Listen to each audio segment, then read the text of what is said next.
Today, I am very excited to have Johnny Smith with me, who is a live action and animation screenwriter and script consultant. His work spans books, TV, film. For example, he wrote Dragon Rider and also co-wrote Gnomeo and Juliet and The Queen's Corgi. So I'm very excited to talk to Johnny today about all things animation. But Johnny, you do so much more than that. So what else should people know about you and your connections to creating comedy? Oh well. First of all, thank you for having me on. I also write live action, Mm, which is everything which isn't animation, I suppose. yeah. And I write a lot of TV stuff, and I write kids' books too for a publisher called Scholastic about a boy whose name is John Smith, Mm, which I know an awful lot about, I can tell you. So yeah. that's sort of what I do. I love that. Brilliant. So much to talk about. One of the places I wanted to start with, if we're thinking about animation and we're thinking about, like, for example, you, as I say, have worked on so many different animation screenplays. What do you think are some of the misconceptions that people have about writing screenplays for Uh, animation? I think the biggest one is people think it's only for kids, and Yeah. therefore it's going to be easier. You kind of tendency to think, oh, well, you talk down to kids. You know, you've been there already. You know more than them, so you only need to use half your brain to tell them a story. It's actually far harder because you have to not only be yourself, but be your audience too. When you're writing animation, you have to think as them, but still Mm, stay yourself. I think the other thing which is difficult about animation is you have to often build an entire world. mm, So live action, in a sense, takes a slice of our world. I mean, that's not quite true, but it sort of does, where animation is completely its own world. It has to justify itself anthropomorphically for being animated by being something other than our own life that we have. So you have to build everything from the ground up.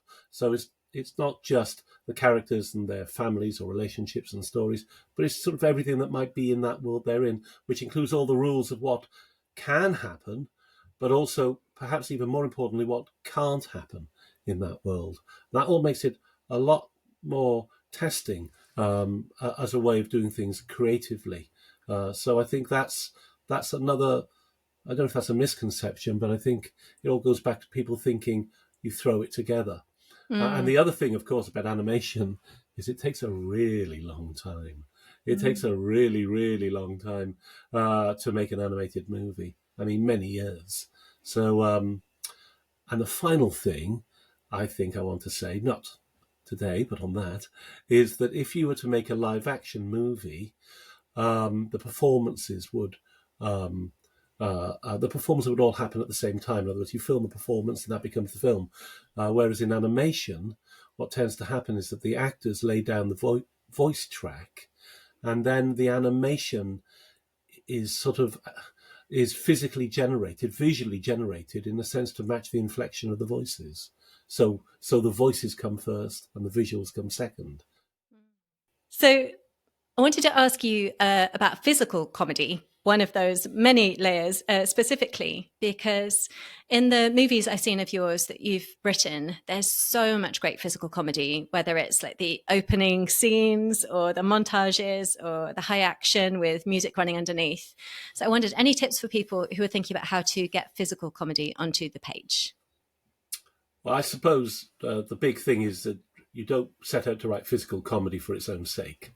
Um, if it's physical comedy, it still has to be telling a story. So it still has to be about a character who wants something and something or somebody is stopping them getting it. And that's what the physical comedy will be. The audience will appreciate the challenges that face that character or whatever the situation is. You don't write physical comedy bit by bit by bit Mm, in the way that a director would want to expand on it. You just need the through line of the character and to keep their integrity. Clearly, if you can write the prose in terms of the description of the comedy with some life and humor in the prose itself, then that's great because that will point towards the overall tone of what you're trying to achieve. But a 2 or 3 pages of screenplay might end up as 10 seconds of film or the other way around. So don't try to write it for its own sake and keep the integrity of the character and what they are trying to do running through the whole of it. I love that. And as someone from the outside who doesn't have experience of this kind of process, there's such a strong use of music in animation. Is that something that you consider as you're writing physical comedy sequences, or can influence in any way, or is it actually just quite complicated? I think on the scripts I've written and when I've worked with my ex-writing partner, Rob, we sometimes have a song in mind and you write that song onto the script. Obviously, there are all kinds of rights and creative taste issues around that song you've chosen, but it helps you be inspired yourself over what you're trying to do if you hear a certain track that goes with it. But when that gets filtered through many other hands, that very often doesn't survive the process. And either a different known song comes in, or another piece, or a piece of original music, and sometimes nothing at all. So you sort of you can't think too much about production stuff when you're writing. I think the more you think about externals, like what does the music sound like, and even how can I convey all aspects of a physical comedy routine, the more you're outside yourself looking in, and that's not a good place to be when you're a writer. Yeah, that's really wise advice, because I was going to ask you, because in your biography, the amount of different studios and production companies that you've worked with is extraordinary. So I was going to ask, just in terms of from the perspective of where you are now, in terms of patterns, things you've learned about that process that you just couldn't have known going in. I know that's a broad question. I think the biggest thing, and this is something which I'm still learning, is that when you write, you may be employed by many, many, many people, and you may work in big organizations or small production companies. You have to write for yourself. You have to write for you. The trick is that you have to trust that what you write will serve what everyone else around you in the production wants, but you must write for you first. If you listen to too many outside voices, you will become distracted and confused, and you'll try to please too many masters or mistresses. You must write for yourself. Yeah, that sounds really sage advice. And you have experience of writing as a partnership as well. And when you look at lots of films that come out, there are multiple writing credits often on films. So what are things do you think that you've learned about either co-creation or collaboration in your time as a writer? I think, first of all, writing comedy plays well to writing in partnerships. Because if you make the other person laugh, then you're sort of on the right lines. And comedy also is a more externalized kind of thing to do. You know, you don't sit down and write a deep and meaningful personal story with a writing partner necessarily, because obviously of the subject matter. So I think collaborating is very important. You have to trust the other person. You have to trust that if they don't get where you're coming from, why would anybody else? So I think that's terribly good. And also, I think in a partnership, like anything, like a marriage, you hope that your weaknesses are your partner's strengths, and vice versa. There's no point in both being good in the same area and both being good in dialogue and both being bad in structure. Let's say, for argument's sake, there's no point in that, because you're going to end up with something which is not very structured, even if it's got great dialogue. You need to have complementary strengths, be that conceptual, be that to do with plotting, dialogue, structure, character. You know, these are all slightly different things, and you need to cover all of them between the two or the three of you, or however many there are. So I think that's why you see writing partnerships. Writing credits where there's 4 or 5 writers is more to do with the politics of arbitration and the studio system, and more to do with executives hiring and firing writers. Quite often you get let go, let's bring in fresh blood. For some reason, executives always think it's better to fire the writer, even if the writer was simply carrying out what they wanted. And so they bring in fresh blood, new people, and it can, at its best, it can be greater than the sum of its parts, and at its worst, it's the curate's egg, or it's the camel being a horse designed by a committee. Yeah. So that's sort of, but that's why you see many names. Yeah. You see more than one writer on most films. Funny enough, you don't see more than one director, but you see more than one writer, or not often anyway. Yeah, no, fascinating. And what do you think are some of your writing strengths, particularly from a comedic perspective, or things that you just really enjoy? You're always like, oh, this is the bit where I get to do this. I think I'm very good on concept. I think I'm very good on conceptualizing worlds, building worlds. I think I'm very good at coming up with the essential concept that gets everything going. So if you take the Queen's Corgi. The Queen's Corgi is essentially, if you take a dog who's lives in Buckingham Palace and has a pampered life, and he's cast out and he goes to Battersea Dogs Home, then you can see two different settings, two different homes for that character, and how you can see a certain amount of narratively what that will bring out for his journey. So I think I'm very good at kicking off core ideas, core concepts. I think I'm very good at writing visually, so that I think people can see what I'm writing when I'm writing it. I hope they can. I think I have a very good, strong first-person writing voice as well. So a lot of my books are written in the first person. I think it's a sort of egotistical thing. That's me in there then, because I'm writing as me. So I think that's also a strength. I'm very, very good, I think, at picking apart things that aren't working. But, we all have our strengths and weaknesses. Everybody does. And also sometimes those strengths are stronger than other days. They fluctuate within themselves too. So I think it's a strange business writing comedy, and it's a strange business working on your own as well. And neither of them are particularly good for your mental health.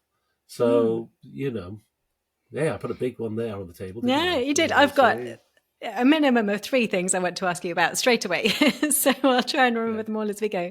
And the first one is I actually had a question about concept, because that was something that I'd noticed, like when whether it's Gnomeo and Juliet, like you only have to say the name and already the concept like starts to spring to life. It's like I can absolutely imagine like seeing the title, a log line, a pitch, and being immediately grabbed.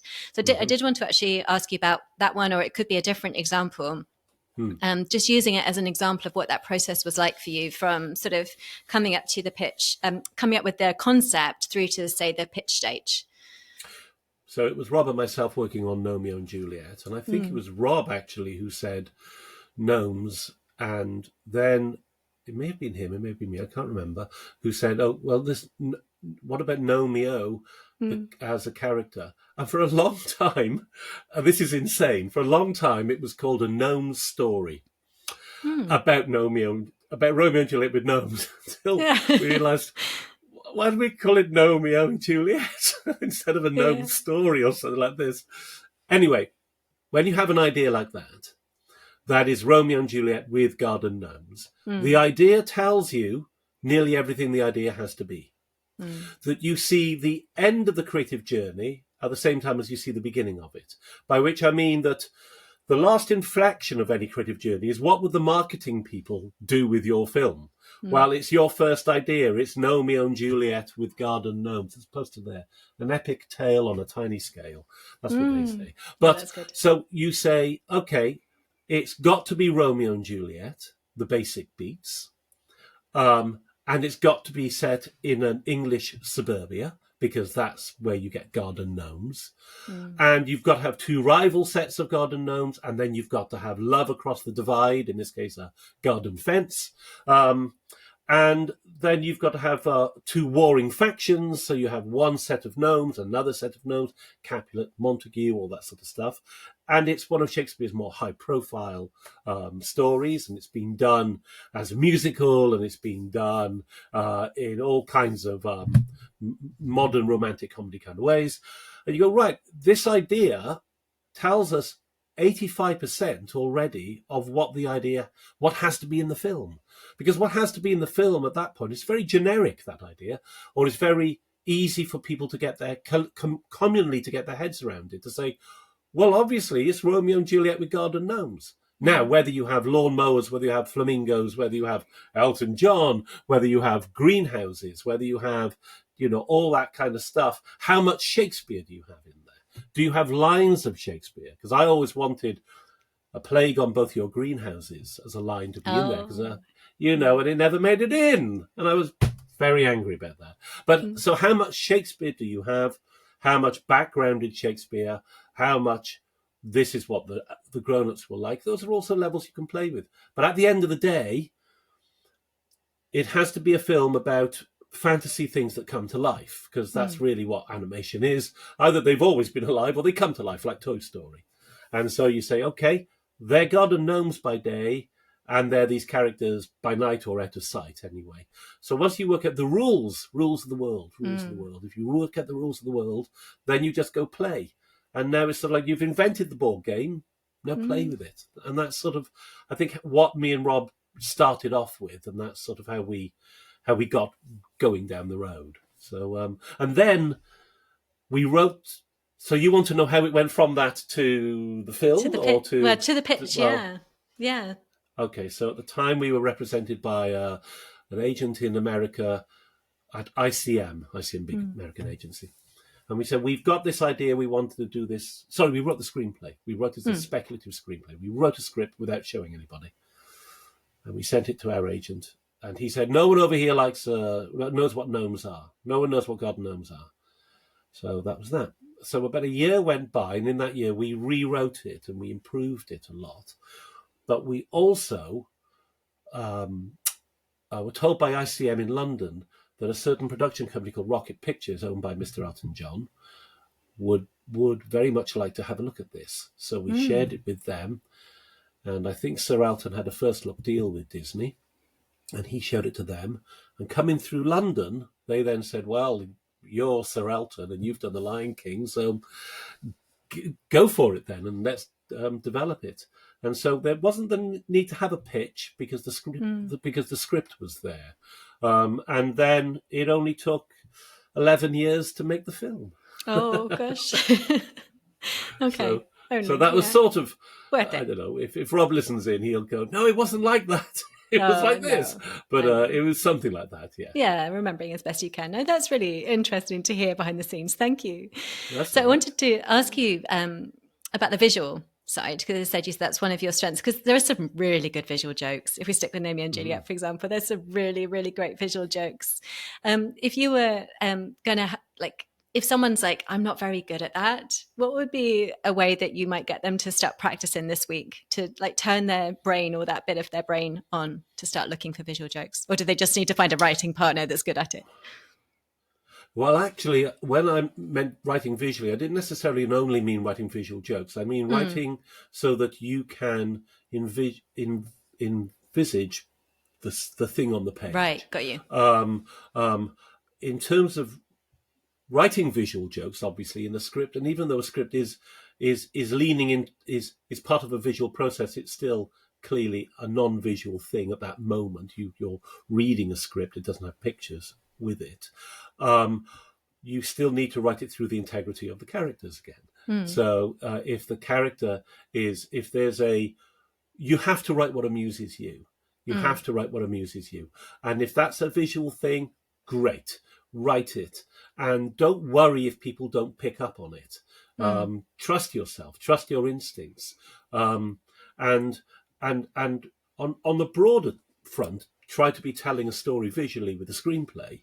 Especially animation screenplays, they're meant to be stories told visually with dialogue to accompany it. That way round, not the other way. So you're not a radio play. You're meant to tell the story visually and where needs be accompanied with dialogue. And apart from that, if you have a certain flair for how you write humorous material visually on the page, great, absolutely do that. But don't sweat over it, and don't think that your screenplay will be judged based on that, because it won't. But I loved, for example, that you really used the setting for that too. I don't know whether it was you or Rob that did it. I don't want to give away the joke, but there's the house signs. There's a really fun joke that brought in the Shakespeare and that, and it's like, because even if you're because I think I made that as a note to myself, because I also really love character, and I love your advice to like filter things through character. I think without that it falls apart. But it was a really good like note to myself to really think about what the setting can be doing as well. I tend to think of it in terms of atmosphere, but you like had some really good ways of using the setting. Yeah, and again, it's having fun with your world that you've created. Have the confidence to let it sit on two levels if you want, Capulet and Montague and 22B and not 2B and all that sort of stuff. And have Shakespeare in there if you want to. In fact, go more meta, go more self-conscious if you want to. Be more clever if you want to. Because audiences come out of that enjoying those references. And to those who don't pick up on those references, they'll pick up on them the next time they watch it, or someone might say that was to do with this or that, the other. So be intellectual as well. Be intellectual if you want to, especially if it's Shakespeare, for heaven's sake, you know. So yeah, and you find those things as you sort of go through it. And they become more apparent. As I say, some don't make the final cut. Some people don't like a particular joke, or for some people, they might think, yeah, but that kind of goes outside the situation too much. And, you know, but put it all in there. I love that. And you mentioned earlier in the interview, like right at the beginning, that actually it is a misconception that it's easier because you know, one, children are very smart viewers, and two, as you say, you're actually writing for a much broader spectrum of people than that. Yes. And I think animation often has like quite a weight to carry in terms of all the people it's meant to be entertaining if it's seen as a family film. So I just wondered, any advice for balancing those different considerations, but still being able to come up with like this unique tone? Because you're saying like, you know, you need to write for yourself because there's so many voices. Also, how do you balance that tone when you're trying to keep in mind, you know, whether it might be, you know, grandparents that are watching who have also got a 6-year-old, who like, any tips? Yeah, so you'll be challenged about this quite a lot. I mean, I think it might depend on whether you're writing something which is a speculative piece of your own material. Let's just assume you are, and not writing on commission. On commission is a slightly different thing because they have an idea of what they want, let's say a production company, and you have to try your best to fit into that. Not wholly, but you try your best. If you're writing speculatively, so you're writing your own stuff, there's been a trend in the last 30 years with animation movies to give them what is called crossover appeal. So I think probably Toy Story began it. So mum and dad go and see Toy Story, and their son and their daughter get a lot out of it. So guess what? The film company has 4 people all really enjoying the film, and mum says to her mum friends the next day at drop off, go and see that film. So they take their kids, and their husband says, well, I really liked it, you know. Well, lo and behold, studios love that, obviously, because it means it's 4 tickets all the time, 4 tickets. Instead of parents saying, oh gosh, I've got to go and see this film, and it's only really for the kids, I'm going to be so bored, and all that sort of stuff. Now, there's a problem with that, and that is that you start to make films which only have crossover appeal. They only have, they only want to appeal to both mum and dad and the kids, and that can sell kids short, basically. You know, not all things are meant for the parents as well as the kids. Otherwise, you end up with that slightly you know, kind of that slightly hip humor all the time in everything, you know, where, you know, it's got, you know, somebody's got the funny put down or whatever it happens to be, and then films become the same. And then people say, well, actually, let's go back to doing stuff which is only for children and do that with that integrity. But, you know, you'll find your own way. Everything as a writer, everything is about finding your voice. Everything. If you find your voice, then you can use that and adapt that and mold that around whichever project you're working on and whoever you're working for. If you don't find a voice, then you won't get started anyway. And that voice comes back to, ruthlessly, I'm afraid, writing what you want to write. It's playing a game with yourself. That's what it is. It's playing a game with yourself. There was a man, he was a theatre practitioner called Keith Johnston. And he once upon a time said, we are truly creative when we don't feel responsible for being creative. And that's terribly important, that. Responsibility is not a good word when you're trying to kind of go on a creative journey. So the more you can play the game with yourself, the more you can outrage yourself of what you've done, the better. The better, I promise you. It's where psychologists find flow and things like this. So that's what I love that. I love that. And I wanted to ask you, because you did mention it about mental health. So you've just touched there beautifully on like what states might be helpful for creation. And what made you sort of mention mental health? And I do think it's an interesting conversation for writers, and actually not one that we've had on the podcast so far. So I was just curious what your take on that is.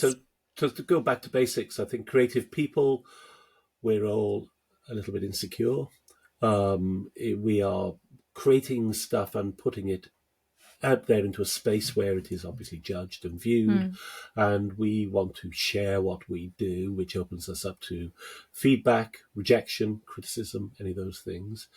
And we're often working on our own. So we are the self-consumer of all our woes, to quote John Clare.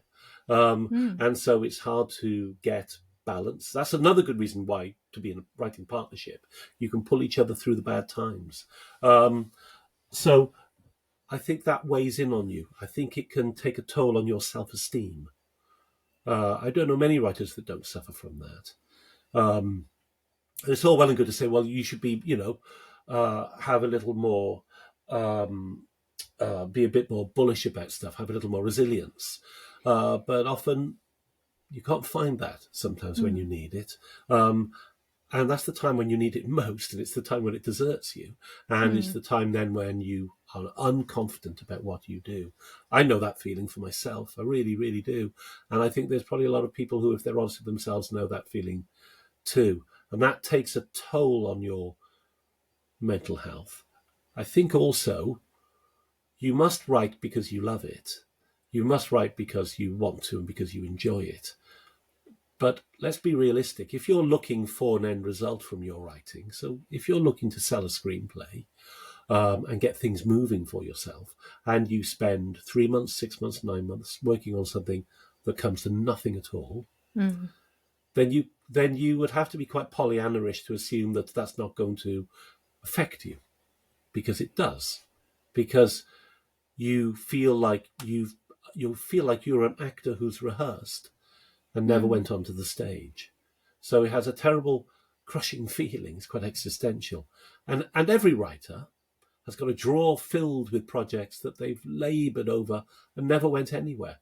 And I don't even mean that, there were a lot of people interested, but it never got off the ground. I mean, it never went anywhere at all beyond the gatekeepers who all threw it back in their face. So that's not good for your mental health either. And I think all of these things undermine your self-esteem. The opposite is true. It's the most wonderful thing in the world. Fabulous when you write something that you are proud of and which other people recognise. Or when friends come to you and say, "Oh, my son's just read one of your books and they loved it," or whoever. Or you see it online. Online is another problem. Online, obviously. So you see things written about yourself and about your material, which can be very, very, very undermining of how you feel. So you mustn't go looking. Yeah. So I think that's where it's a problem with your mental health, and I think those sit closely to being. It sounds grand to say to being a creative person, but I think that there's a sort of a neuroses alive there, which is just part of the way it is. Yeah, that makes total sense. And you shared that really beautifully. Thank you. And obviously everyone is different. Everyone has a different brain, different living situation, different working situations, different pressures. But are there any things that you think have helped have helped other writers that in those times where maybe it is that disappointment of having invested so much in a project that hasn't got off the ground, or hearing the no, or what helps, particularly if you're trying to write something that's fun and entertaining. I know. And I know. yeah. Yeah, it's not good for that, is it? Well, No. first of all, remember that it's not just you.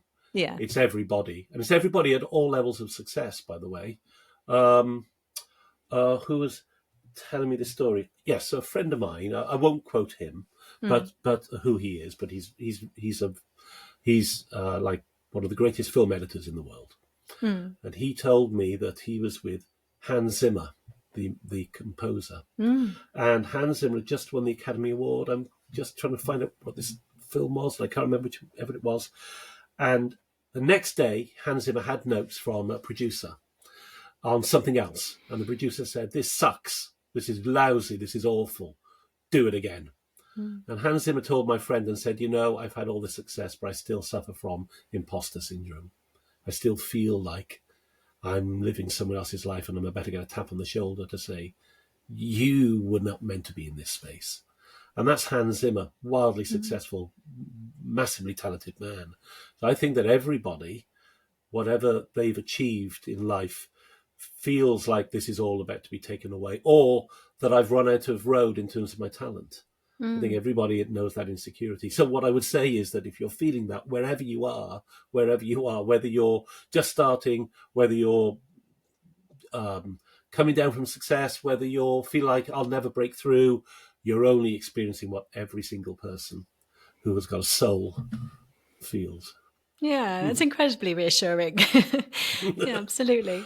And I wanted to ask you, because you mentioned earlier on that first person voice point of view sounds like it comes quite naturally to you. But I wanted to ask whether there was anything that you found surprising or challenging in either, like, oh, I have to fix this way, or in a delightful way when you moved into publishing books as well.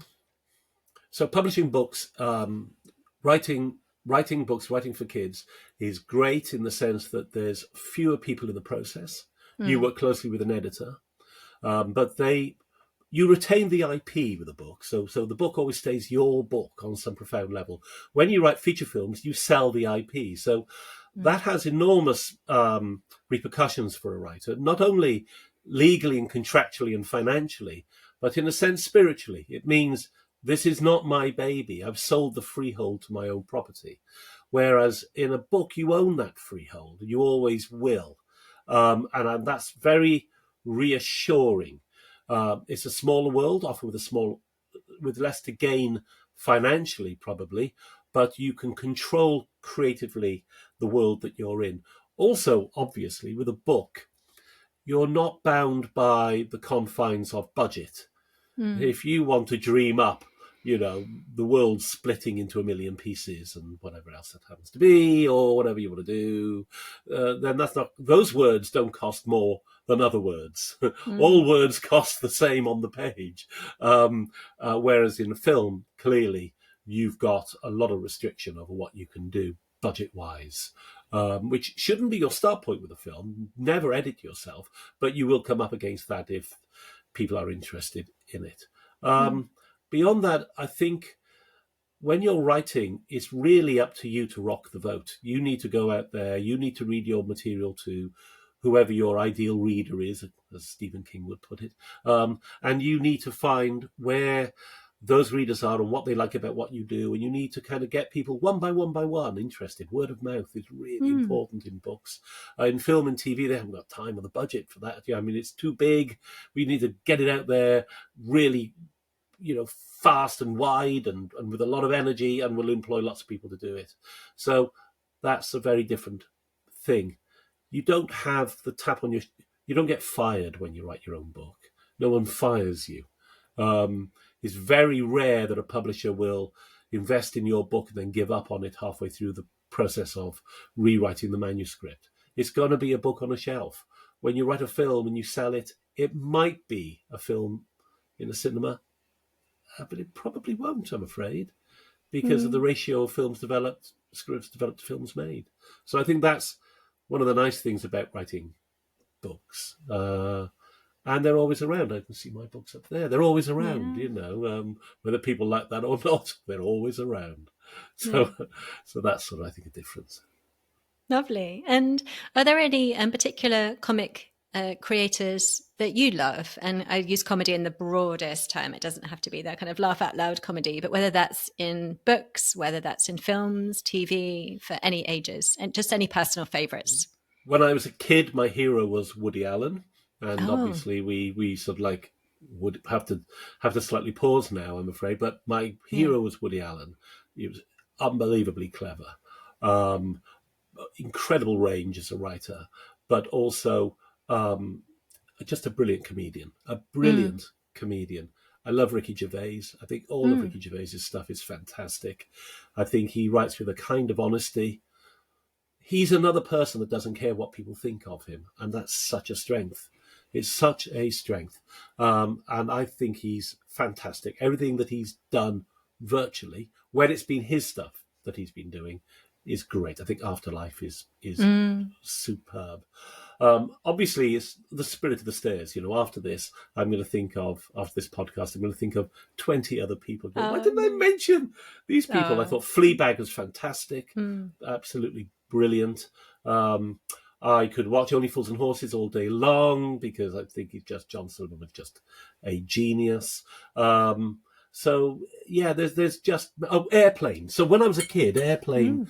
I went to the cinema one day. It was 1979, I think, or 78, and I was 16. And there was this film called Airplane, and I couldn't believe that anybody could do such clever things with the English language. It was so funny. It was so obvious, but clever at the same time. It was brilliantly obvious and brilliantly bright and clever. You know, because obvious Mm. is not the opposite of, the opposite of clever is not obvious. The opposite of clever is stupid.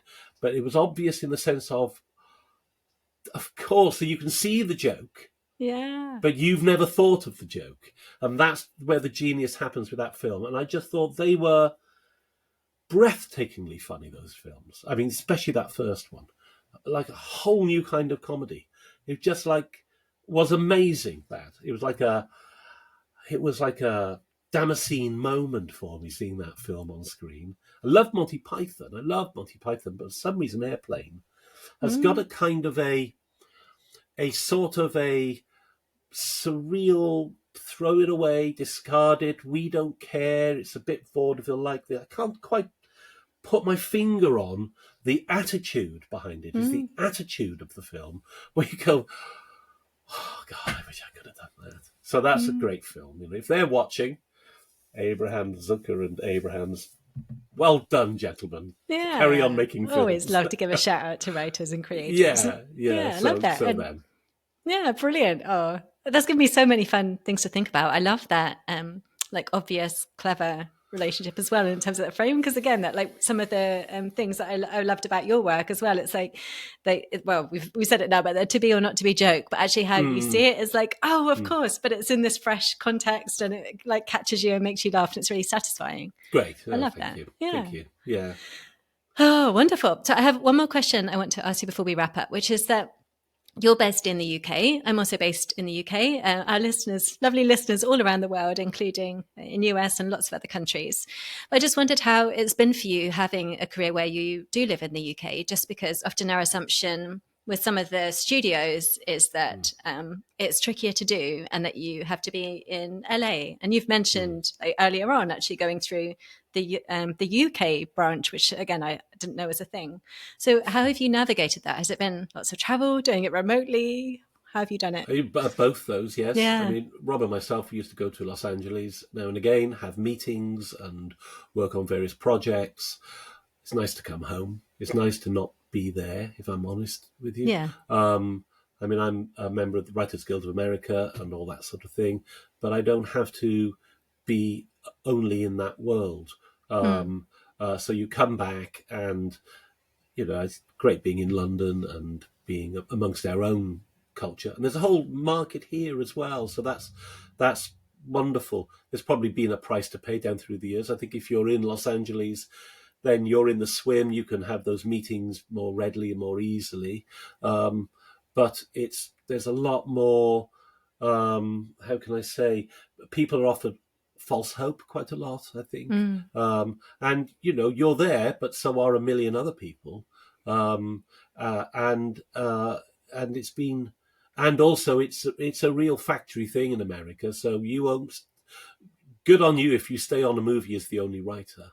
You're hired and fired. We tend to be, I think somebody like Stephen Frears, was it, who said that they're not loyal enough to their writers in America, and we're too loyal over here, meaning that they're fired too soon over there, and we're not replaced soon enough here. He may not say that about directors, so it's easy to say about another person's job. But I think it was Stephen Frears. But so I'm happy to be here. There's been plenty of other Zoom calls. To be honest with you, I've worked a lot on the continent as well, in Germany, in France, in Belgium, and there's a lot, and there's more and more and more being made there now. And you still have more freedom as a writer to explore your ideas. But that's because the budgets are a lot smaller. So, an animated film here may cost 15 million euros, $150 million, $200 million in the US, and then the same to market it. So there's a lot more pressure. There's a lot more people who want part of that. So I'm very happy being here. Yeah, I love Unless that. obviously they invite me over, and then I'm going to say, yes, "Oh no, yes, Danielle, I'm flying. I'm fickle. What am I talking about?" Yeah. Oh no, I love it. And you've given us such a great challenge today to sort of really double down on like writing our own voice and being unapologetic about that. Such great advice. So many things I'm going to listen back to and write down and remind myself of. So I really appreciate it. That's right. Before we wrap up, where should people go to find out more about you and your work? Well, as I mentioned earlier, you see, I was born John Smith, so that's really difficult if you Google that. Writing name Johnny Smith. If you were to Google Johnny Smith screenwriter, it'll take you to my website. So if you Google that, you'll see me, and you'll see a lot more about what I do, the kind of things I offer, which is also script consultancy, as you mentioned. And you'll see the TV work I've done and the live action, which I haven't talked about at all. Action work I've done. Yes. That's the next podcast, obviously. Yes. So look me up from my website, and then that will link you through to all the usual social media, if that's what you want to do. And also, I've just changed agents. Can I mention that? No. No, I can't. Wait. Can I? Oh, no. Yes, you can mention it. Okay, sorry, I thought you said, did I mention it? No, tell us. Can I mention that? And you went, no. Oh, sorry. Oh, no, we want it all. So you can go to Emily Wraith, my agent at Berlin Associates, and you'll see a bit about me there. Or you will do in the next week or two, because I've literally just changed agents. Yeah. Otherwise, just go to my website. And wonderful. And one sneaky last question, just any advice for writers also who are in the process of changing writers or changing agents or considering it? Because sometimes it's something that's not talked about so much, but I know lots of writers who've changed agents for all kinds of different reasons. People move to different places, people's family commitments change, people are focused on different things. Just any advice for people who might be in that position as to how to navigate that? Well, yeah. Some basics. I mean, if you find that you really, really, really are at a point where you and your agent aren't working well together, and by that point you need to be honest and think, I'm probably no more use to them than they are to me. It's not all a one-way street. Then make sure you have an honest conversation with your agent first, because sometimes they say, oh, I didn't realize you felt that way. I think writers can be a little bit intimidated because that's their only ally and they don't want to turn on them. But if you really are, then my advice would be make sure you get a new agent before you let your previous agent know in a very nice way that it's not working out for either of you. But the other advice I would give in terms of having an agent now, slightly different, I think is get an agent and then behave as if you don't have an agent, which means empower yourself. Go to conferences, festivals, network, meet people, pick up the phone and speak to a producer yourself. You don't need to go through an agent, and then you can refer them back to your agent if they want to hire you and they're discussing a contract. If you do that, you don't need your agent as much, and therefore you're likely to become less unhappy with them, because you're actually, in a sense, your own agent, and you kick back up the work that you're generating to your agent to negotiate on your behalf. So get an agent and then behave as if you don't have an agent. Yeah, I love it. Super proactive and really interesting advice to consider. Thank you. That's And okay. of course, I'll put all your details in the show notes for listeners who want to follow those links. And thank you so much for your time today. I've learned tons. Oh gosh, no one's ever said that to me. All right, well, thank you very much for letting me be part of this. It's been really good fun. Thank you. Thanks, Johnny. Bye bye.